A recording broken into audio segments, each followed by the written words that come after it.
Halo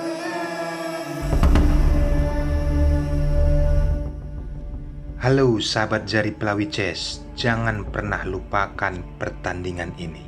Jika kalian ingin kemenangan berada di pihak kalian. Mikhail Tal versus Martins Nebels, kejuaraan catur dunia Maret 1959. Hanya karena dua pion, bayangkan hanya karena dua pion, seluruh perwira dikerahkan untuk menyerang raja lawan. Ambil ilmunya langsung saja. Mikhail Tal memegang bidak putih dan Martin Nebels memegang bidak hitam.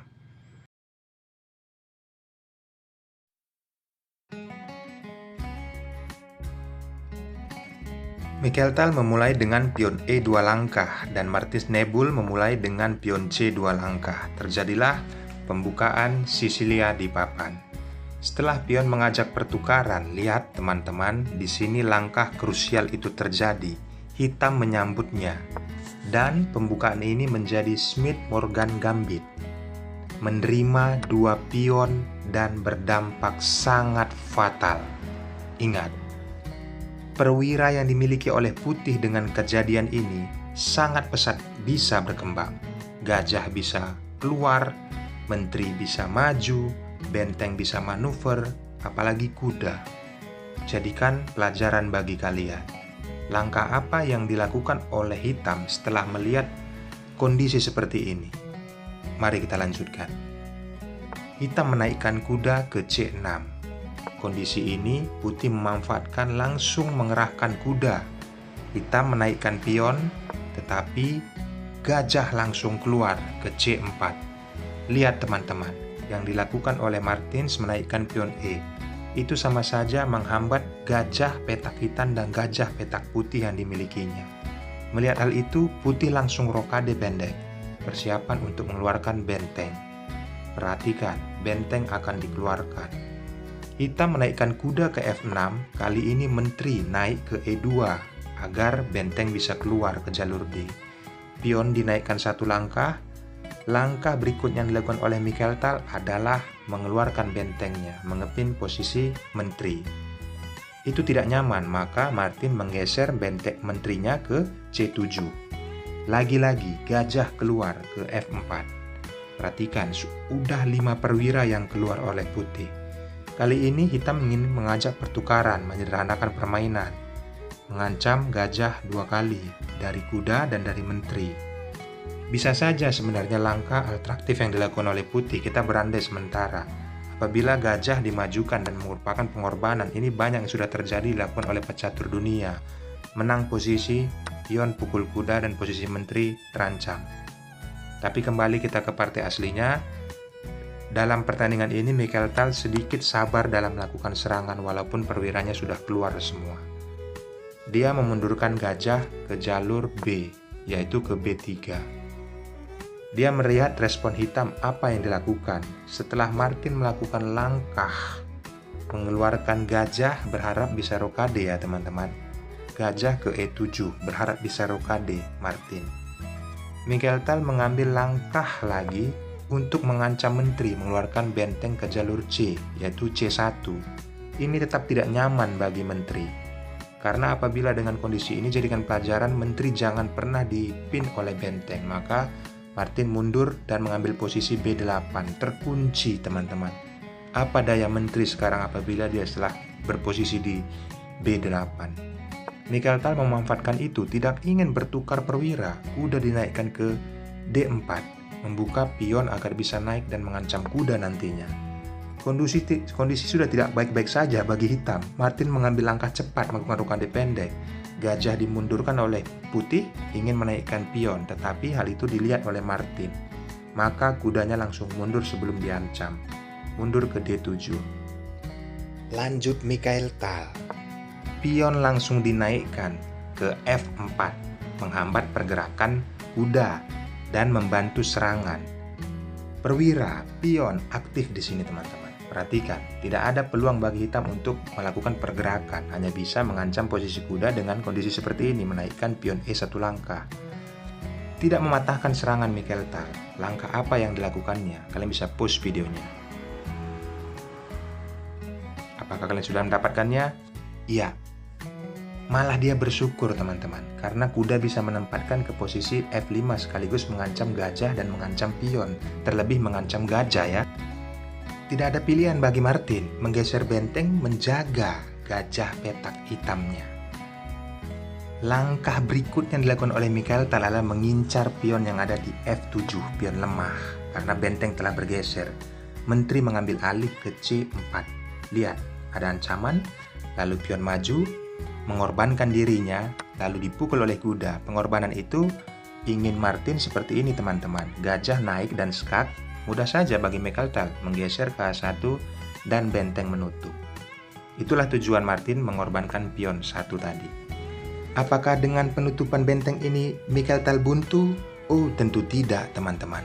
Perhatikan perwiranya sudah aktif di kolom 3, 4, dan 5. Langkah brilian yang dilakukannya kalian pasti tidak akan bisa memikirkannya. Mungkin 2 langkah hanya bisa pukul pion dengan pion, pilihan yang pertama, atau pukul kuda dengan kuda, posisi skak, itu langkah yang biasa yang kita bisa mainkan. Tetapi ini Mikhailtal, dia mempunyai ciri khas agar mengincar raja. Apa yang dilakukannya? Kalian bisa push. Benar jika kalian menebak ini, tapi saya rasa tidak tertebak bagi kalian, bagi yang belum pernah melihat video ini. Menteri dikorbankan apabila dipukul dengan kuda, dampaknya fatal, ambulans segera akan datang. Kuda maju ke F6, skak. Pilihannya tidak banyak dengan posisi skak seperti ini teman-teman. Bergeser raja ke F8, masuk benteng, mati konyol raja.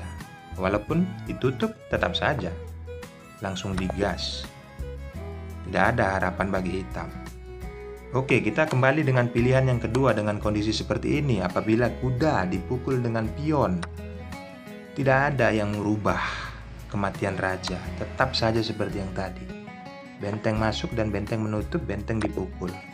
Raja mati konyol. Oke teman-teman, ilmunya dapat. Pengorbanan tetapi tidak bisa dimakan. Itulah yang dilakukan oleh Martin. Mengetahui hal itu, dia tidak makan menteri, melainkan dia melakukan langkah inisiatif yang lain, memukul kuda dengan kuda. Dengan kondisi seperti ini, apakah patah serangan dari putih? Tidak. Tentu tidak. Karena langkah Mikhailtal berikutnya adalah memukul kuda dengan benteng.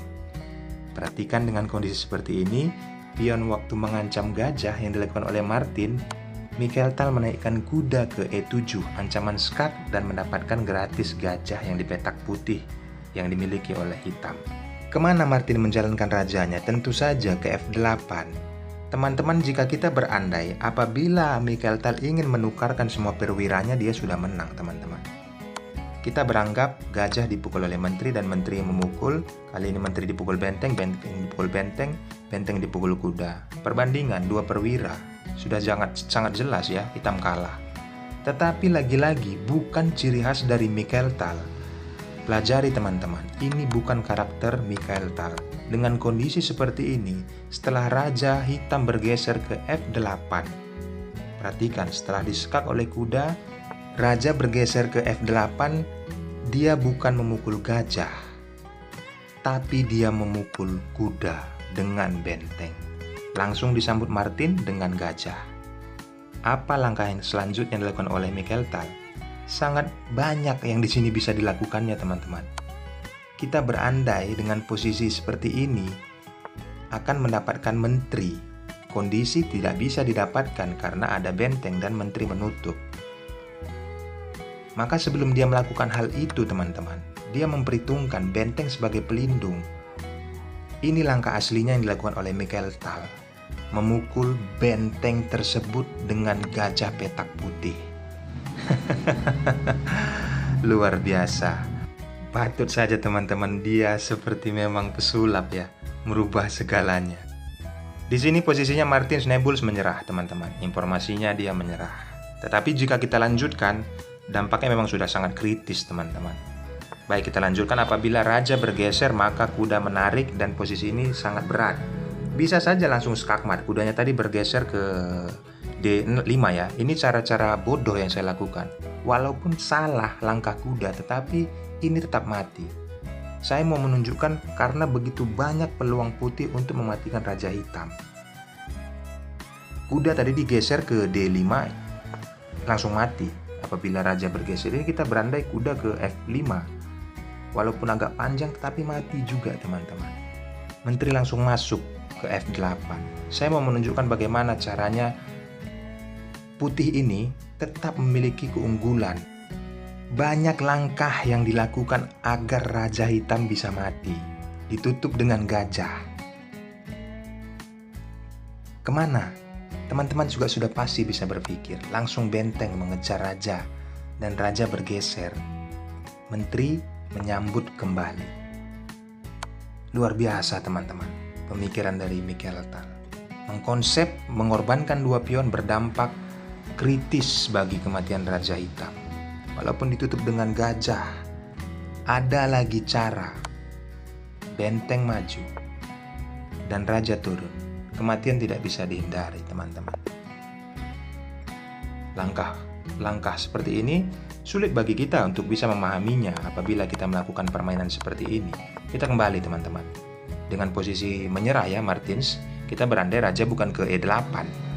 Tetapi coba kita menteri mendekatkan diri kepada raja, melakukan perlindungan. Kita geser menterinya ke E8. Apa yang akan terjadi? Sama saja, teman-teman. Kuda menarik dirinya, lalu skak dan raja bergeser. Apa yang bisa dilakukan? Memukul gajah dengan gajah. Menteri memukul gajah. Kuda mengancam menteri. Tidak banyak langkah ataupun pilihan yang dipilih oleh menteri, harus turun ke D8. Apa langkah berikutnya? Kalian juga sudah pasti paham. Mengambil tempo, memukul pion. Hanya menyiksa, teman-teman, apabila dilanjut. Kondisi seperti ini hanya menyiksa. Benteng tidak bisa keluar karena diancam oleh gajah, diancam oleh kuda. Hanya bisa melakukan langkah blunder, menunggu kematian. Menteri turun, mengajak pertukaran. Apabila dimakan langsung mati konyol. Tidak dimakan juga akan mati rajanya, teman-teman. Luar biasa. Mau berlindung, mau merapat, tetap dihajar.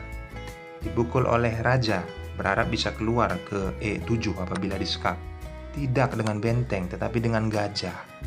Hanya bisa menempatkan ke E8 raja. Masuk benteng. Skak, selesai. Luar biasa. Ambil pelajaran pentingnya dan jangan lupa dukung channel ini agar bisa berkembang. Jangan lupa like, comment, subscribe bagi yang belum. Akhir kata saya ucapkan thanks and God bless. Bye-bye.